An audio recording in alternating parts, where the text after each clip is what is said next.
Hello everyone, my name is Paul Third, and this week I want to take a trip down memory lane and kind of reflect over the past 10 years of my audio journey. Nearly 10 years ago, I walked out of university with my audio degree, and I had lots and lots of great, vast ideas. Right, so now I've got my audio degree. What's going to happen is, and I don't know why I'm talking in an English accent, but it is what it is. Right, so basically what's going to happen is I'm going to have my own audio business. I'm going to be a full-time mixing engineer, and within 2 or 3 years I'll be the biggest mixer in Scotland. Then I'm going to be one of the biggest mixers in Britain. Then I'm going to get a Grammy, and then I'm going to have my own Mix with a Masters seminar. Yeah, hey, that's right, because that's what an audio degree gets you. Oh, hey.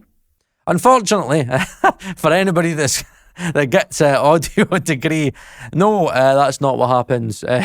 You go out of university and you're just kind of like, oh, shit, what am I going to do now? And then the journey kind of really starts. Basically, if I could kind of meet myself, do a quantum leap and get the little watch and go back and speak to my 25-year-old self and basically take him to one side and say, Paul, these are the things that you need to know right now. Trust me, if you do these things, then you will get where you want to be way quicker. So, yes, I have waffled as I normally do. Let's get into it. Right, so first, right, what I definitely wish I would have knew at the time was how bloody important monitoring is. Now, see when people tell you, definitely invest in your monitoring. Your monitoring should be the most important thing that you invest in. Do not buy plugins, do not buy expensive mics. If you plan on doing mixing audio engineering, I definitely suggest that you invest in your monitoring and you save your pennies and you get the best monitoring system that you can get your hands on. I didn't listen to that, and I spent over $1,000, easy, probably $2,000 in plugins over the first 2-3 years. At the end of the day, I was just lazy and I thought that I could just half-arse my way through it. But at the end of the day, hindsight's a great thing. So I definitely would have told myself, look, you need to understand the importance of monitoring, and in your case, it's going to be headphones. So try and invest in the best pair of headphones, research. And again, I wish I did all the research into the Harman Target and just how to professionally mix on headphones and the different types of headphones and headphone amps and getting a good DAC and stuff like that. I just half-arsed it. And if I would have invested in, a really, really, really good monitoring setup, I probably would have stuck with that for many, many, many years. And it would mean that my ears could develop, without having to relearn, different forms of monitoring, because I did have, different speakers and different rooms and different headphones, and I was always changing shit up. And really, I just should have got a good setup and then just stuck with it.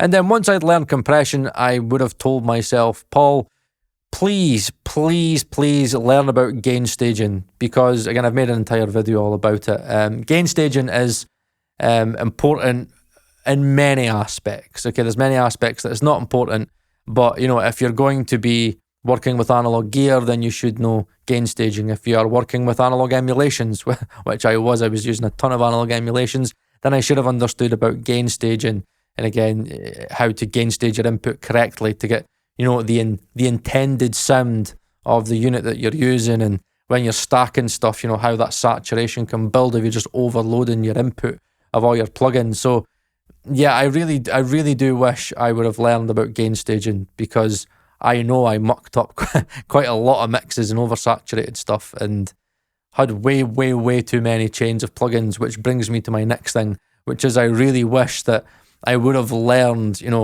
about the less is more approach, and I would have just mixed with stock plugins. I really, really wish I could have shook myself and said, Paul, stop spending so much money on plugins. It's something that you do when you're starting out and you get all excited. Yeah, I'm going to use this and that and that, and then so-and-so uses this and that and that and that. Instead of actually learning the craft, you become more focused on learning all of the different plugins that are out there. And again, it's just trying to half-arse everything instead of just working with what you've got, limited tools, and getting the most out of those tools. Because at the end of the day, where I am now, I'm now in a place where I do use still quite a lot of plugins, but way, way, way, way less than I used to. Because for me, it's all about workflow. It's all about trying to find plugins that can get me there and get me the intended sim that I'm after, but get there a lot quicker. Where before, like, honestly, I would be like, like boosting the lows with one analog emulation, mids with another analog emulation, the highs with another emulation. Then I'd use one compressor, and then I'd use another compressor. And I was just using all these flavors, and it was needless. I didn't really understand what I was doing. I was wanting the plugins to try and, you know, make me better, when I actually should have sat back and went, no, let's just use what I've got, the stock EQ, the stock compressor, the stock reverb, the stock delay, and genuinely learn more about, you know, the art of mixing, and just kind of trying to do the best that I could, you know, with the most limited amount of tools that I could. So yes, that was definitely something that I wish I would have told myself, is, Paul, less is more, stop buying plugins and just use what comes with your DAW. People are going to be like, what, you would really tell, like, you right straight flash out of uni to do this? But I genuinely would have. I genuinely would have told myself to learn plugindoctor. And this will piss a lot of people off. But at the end of the day, the amount of time that would have saved me, and the amount of money that would have saved me, because as much as like plugindoctor gets a lot of stick, Don't mix with your eyes, you mix with your ears. plugindoctor has genuinely like taught me so much about what the EQs are doing, what the compressors are actually doing. And, you know, it's amazing like how much you could be drawn into like the marketing bullshit that you're sold. And again, you got to remember that as much as we mix with our ears, you know, it's our brain that perceives everything.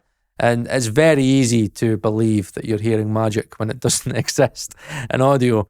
And, you know, plugindoctor really has like debunked a lot of stuff. And I've actually learned so much about plugins and what they're actually doing under the hood. And honestly, guys, I'm not joking here. If I would have got stuck into plugindoctor early, I definitely would have bought less plugins, and I would have used way less plugins, and I would have had a much better understanding of what they actually do.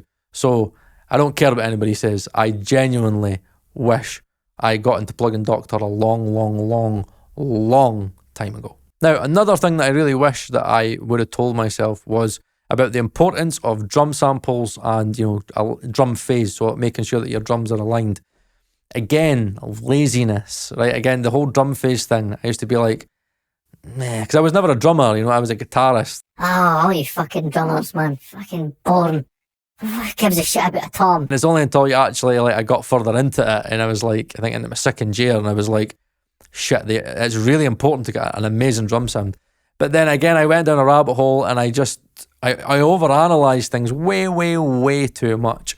And again, I overcomplicated drums. And if I would have been able just to kind of sit myself down and say, Paul, just make sure that one, like, your drums are like phase aligned, right? If your drums are correctly in phase, then you will be amazed at how easier those drums are to mix.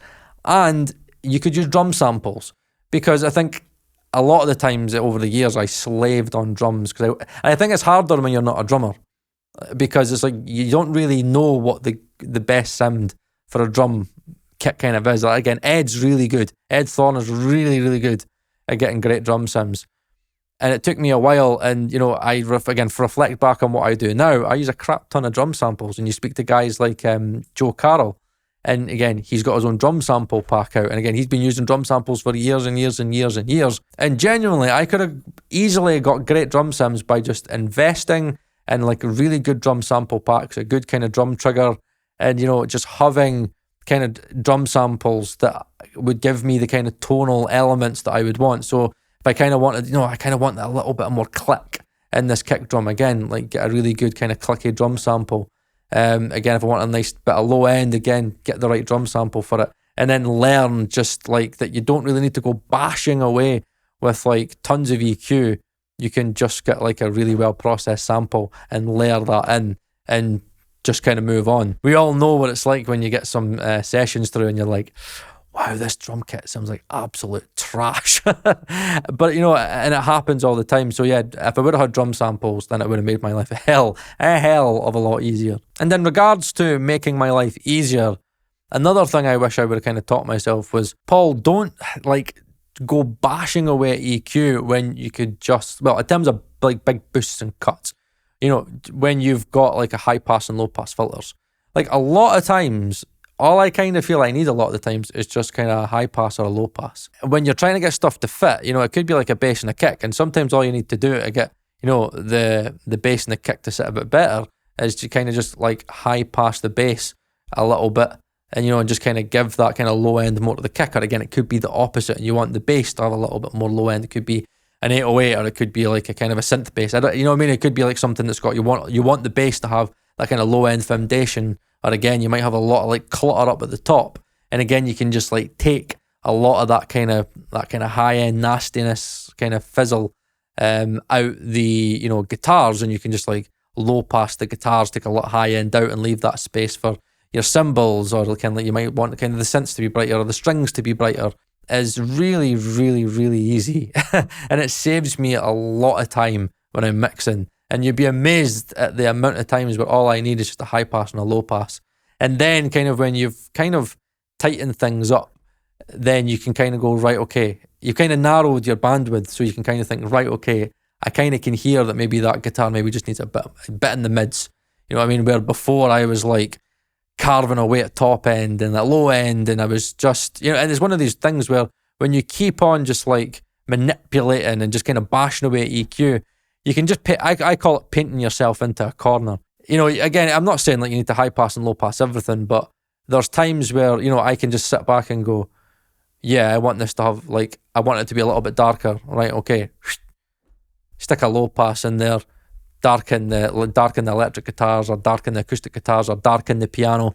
I heard that on a Spike Stent record this week. It's a song called Hurtless, or Hurtless, from, I can't remember the guy's name, that's terrible. But I noticed that Spike intentionally made, or maybe the producer did this, they made the piano really, really dark, so they'd low passed, and they'd taken a lot of the high end out. But what it did was it gave the vocal like all of that kind of mid-range.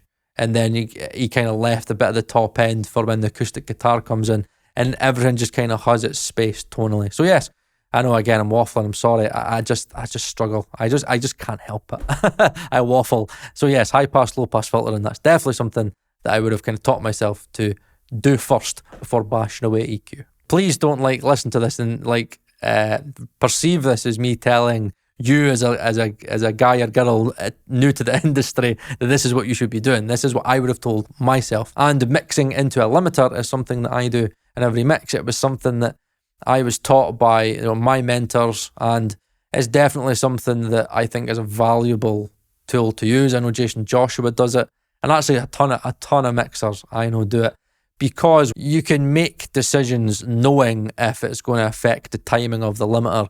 You know, and again, if you've got your limiter set, you know, minus, you know, 7.5, minus 8, minus 8.5, minus 9 lofts, then you can kind of hear, right, okay, limited, this sounds really shit. And why is that? And you can kind of go back to your mix and kind of sit there and think, why is the mix fighting against the limiter so much? I think that's probably a better way of putting it. So yes, I definitely would have told myself to learn, you know, what a limiter does and how to set it correctly, and then mix into it. I think that would have definitely helped me. And I definitely would have got better mixes a lot quicker, just in my opinion. But that's just like the mixing side. There are kind of other factors that I wish I would have kind of told myself. And now that I was never, ever going to do this unless like I knew this would have been something that would have worked out. But because I'm super tight, right? I am like super tight when it comes to money, and I hate spending money on things that I don't need. But however, if I could go back and like speak to that 25-year-old boy, I would have told him, Paul, you need to go out your way, and if it's going to cost you, then it's going to cost you. You need to go out your way to find a mentor. You need to search high and low for a mix engineer that you respect, that you listen to their work, and you're like, yeah, I definitely want to sound like you, or not sound like you, but, you know, be as high a quality as you are. And there's lots of, you know, very talented engineers that do kind of mix consultations. That's what, again, a great thing about Produce Like a Pro is that they've got, again, the feedback Fridays and stuff like that, where Warren will listen to your mix. But not only Warren, you know, other people in the community that's in the same journey as you will kind of give you feedback as well, which you've got to be careful with, because again, if you have too many opinions, it can really cloud your judgment. Or if you're really lucky, pay to be an intern, or like pay just to kind of like, especially if you can do it, you know what I mean? Especially if you're in college or you're in uni, right? That's definitely the time to do it, is to get in a studio with somebody. Like, honestly, if you just kind of turn around to them and be like, look, mate, I just want to sit and just kind of be a fly on the wall and just be able to ask you a few questions. And every so often, if you've got time, kind of give you a mix and just learn from you. I mean, the amount of stuff that I've learned from Emre Çelik, honestly, the guy has like a wealth of knowledge and his mixes are amazing and he's achieved great things in his mixing career. And I have learned so much from Emre. But I've also learned a lot of stuff from Warren as well, from a lot of like the mixed consultations that we've done and a lot of the stuff he's put on YouTube. And again, a lot of great other content creators on YouTube as well. I have picked up a lot of things, but you got to be careful with YouTube because YouTube has very conflicting things. One person will tell you to do this, and another person will tell you not to do it. So I kind of feel that having one consistent mentor definitely would have been something. Like if I had Emre when I started, my God, I would have been such a better mixer. So yeah, definitely I wish I would have just been less tight and less stubborn and less proud and just been humble enough to go and find and pay somebody to kind of teach me the ropes. Leave your comments down below for the things that you would have told yourself, you know, years and years and years ago when you were first starting out. And also, please give a listen to the Working Audio Tools podcast, which is going to be on YouTube. We have got a very special guest, actually a few special guests, one of them being Dan Worrell. Yes, I managed to get Worrell, but it's not going to be what you think it is. I want to talk all about his journey as a mixing engineer, because again, he has very interesting songs and a very interesting mixing approach, and I want to kind of learn about his journey, kind of how he started and his approach. And yeah, I'm really excited for the new version, the new journey of the Working Audio Tools. There's a lot of multi-tracks that me and Ed have, you know, picked out that we're going to, again, we've still got to carry on mixing and again do our little head-to-heads. Mr. fucking hybrid, Mr. analog lover, me, Mr. like mostly in the box. So yeah, there you go. Sorry, I know I'm just waffling. I'll just let you go, all right? Thank you very much for your time as always. My name is Paul Third, and I will see you again whenever I see you.